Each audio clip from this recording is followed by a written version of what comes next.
Forestil dig et øjeblik, at enhver smerte, et hvert tilfælde af træthed, enhver mærkelig impuls fra din krop, ikke er et problem, men en besked. En besked, der ikke kommer fra træthed eller stress, men fra en dyb intelligens, du har glemt at lytte til. I dag vil jeg afsløre en gammel lære for dig, givet videre i hemmelighed af visdommens vogtere, der så kroppen ikke som et kar, men som et alter. Et alter, der taler, der vejleder og advarer dig, før noget i dit liv bliver forstyrret. Bliv til enden, fordi der er ét ord, kun ét, der aktiverer denne sovende forbindelse. Jeg vil give det til dig, når du er klar. Hvis du lytter fra din sjæl, så skriv i kommentarerne, jeg lytter. En tabt tradition fortæller om et broderskab kendt som de tavses orden.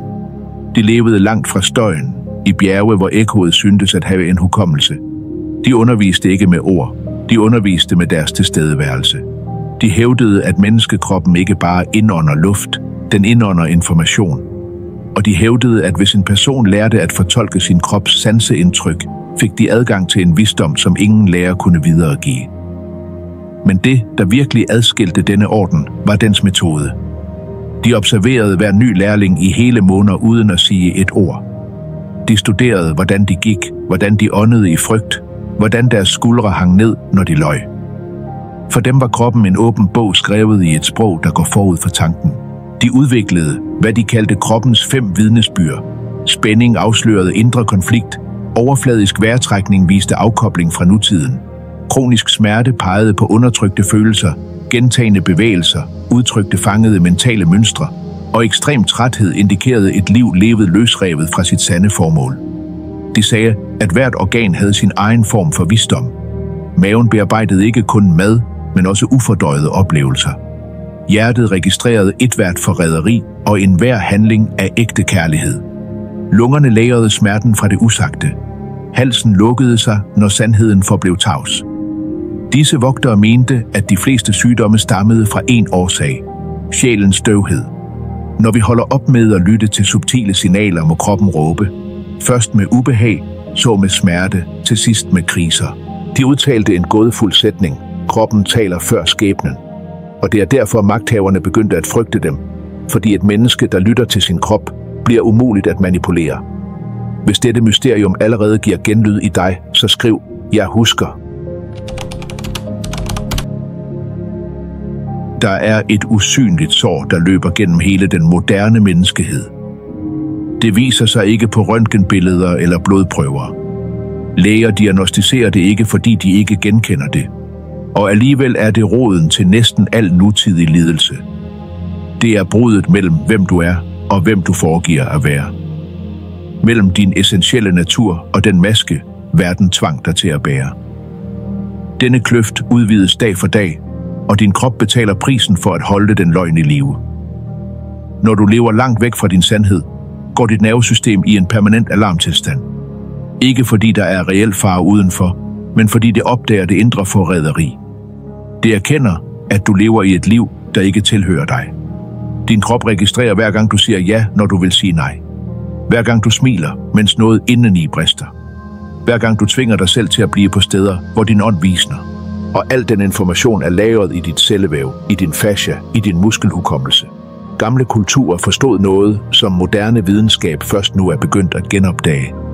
Uforarbejdede følelser bliver til materie. De krystalliserer sig i din krop som energiske knuder, som områder med kronisk spænding, som svækkede organer. Indespærret vrede hærder leveren. Undertrykt tristhed komprimerer lungerne. Vedvarende frygt udmatter nyrerne. Skyldfølelse gør maven syg. Vrede opildner ledene. Dette er ikke en metafor. Det er følelsesmæssig anatomi. Og her er, hvad du forstår. Din krop straffer dig ikke med disse symptomer. Den taler til dig på det eneste sprog, den har tilbage, når du ignorerer alle de tidligere hvisken. Smerte er dens desperate måde at fortælle dig: stop, gå tilbage, husk hvem du er. Ordenen sagde: det du kalder angst, er din energi, der beder om at komme hjem. Hvis denne sandhed giver genlyd hos dig, så skriv en kommentar. Jeg ser roden.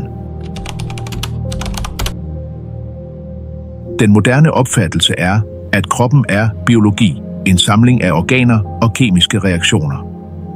Men oldtidens mennesker havde et andet perspektiv. De sagde, at kroppen er lavet af lag, ligesom jorden, og at der under huden ikke bare er væv, der er hukommelse. Forfædres hukommelse, følelsesmæssig hukommelse, energisk hukommelse. Der er et fænomen, som videnskaben er begyndt at studere, men som mystiske traditioner altid har kendt. Cellulær hukommelse.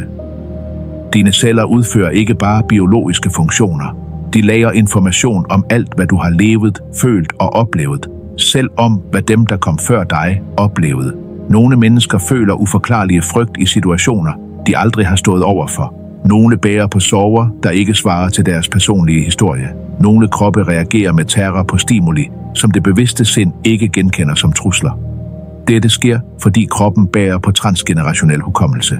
Dine forfædres traumer satte spor i deres biologi, og disse spor blev overført ikke som mentale minder, men som reaktionsmønstre ætset ind i dit nervesystem. Som tendenser, som reaktive mønstre, som sår, du finder dig selv bærende uden at have forårsaget dem. Men her er det ekstraordinære. Ligesom din krop bærer på arvelig smerte, bærer den også på arvelig visdom. Inden i dig lever styrken fra den bedstemor, der overlevede det umulige. Klarheden fra den forfader, der overvandt mørket. Modet fra dem, der gjorde modstand, da alt kollapsede. Den indre puls er kroppens dybeste vibration. Den viser sig i øjeblikke af intensitet, stilhed, kærlighed eller frygt. Denne puls er ikke et fysisk hjerteslag. Det er et budskab. De gamle kaldte den ved forskellige navne, den gyldne tråd, den vertikale strøm, den indre flod. De refererer til den subtile fornemmelse, der løber gennem dit væsen, når noget dybt sandt sker. Når du genkender en, du føler, du har kendt før.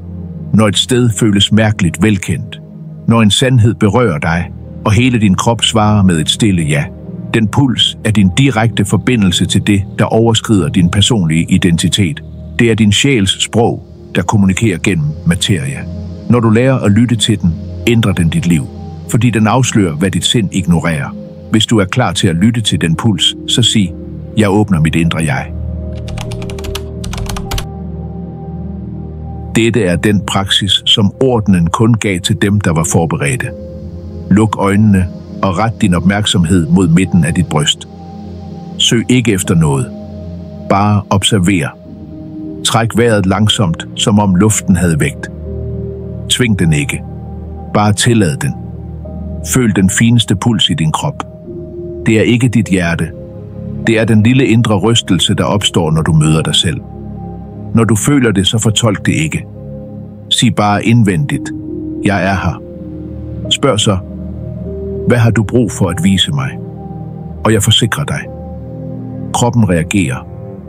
Nogle gange med varme. Nogle gange med en erindring. Nogle gange med absolut klarhed. Men der er noget andet, som de gamle mestre lærte, som sjældent nævnes, kunsten at følge fornemmelser. Når en reaktion opstår i din krop, når den bølge af varme eller den klump i halsen dukker op, så opgiv den ikke for tidligt. Bliv ved den.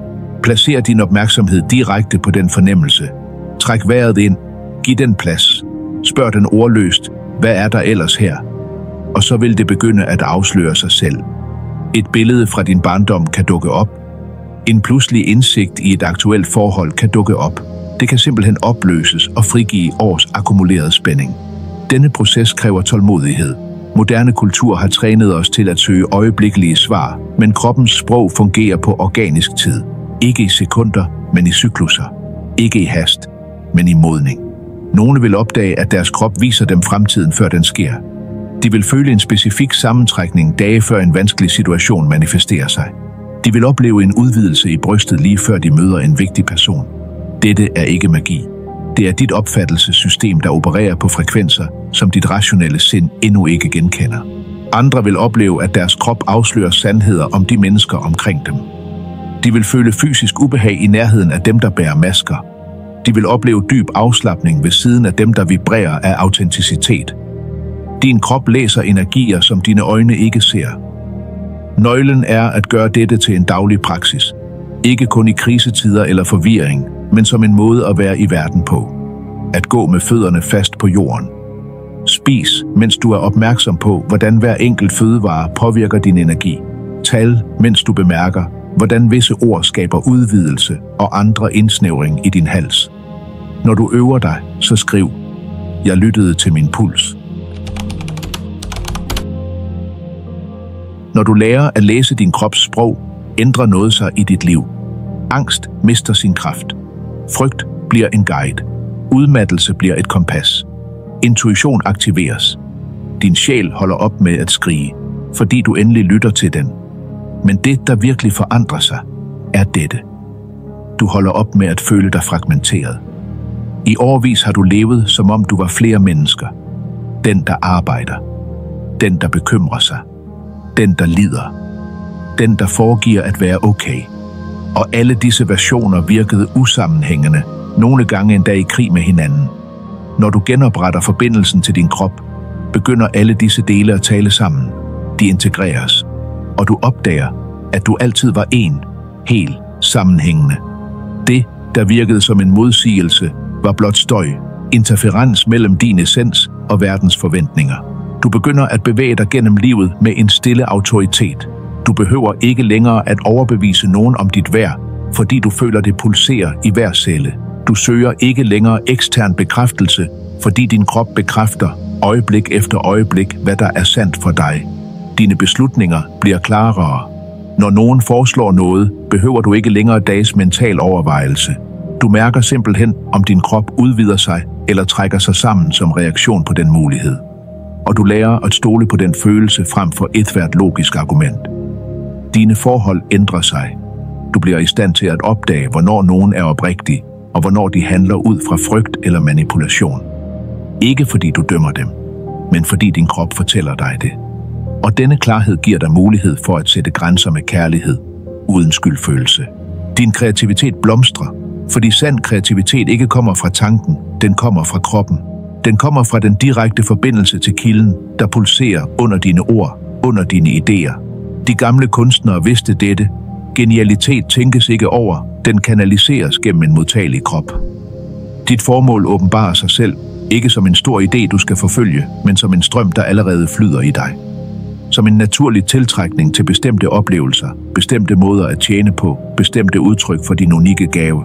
Din krop fører dig til din skæbne, når du holder op med at tvinge vejen med dit sind. Og det helligste af alt, du opdager, at din krop altid har været din beskytter. Din allierede, dit orakel. En bro mellem din skæbne og din bevidsthed. Hvis du vil aktivere dette hellige forhold, så skriv i kommentarerne: Jeg vækker mit kropsorakel. Din krop taler ikke for at genere dig. Den taler, fordi den ønsker at guide dig til et sted, hvor din energi er klar, fri og lysende. Hvis du er her, er det fordi din sjæl allerede er begyndt den rejse. Dette rum er for opvågnende sjæle, for dem, der husker, for dem, der vender tilbage til sig selv. Bliv en del af dette fællesskab. Aktiver din tilstedeværelse. Bliv tæt på. Og husk denne sætning: Når du lytter til din krop, lytter du til din skæbne. Vi ses i den næste åbenbaring.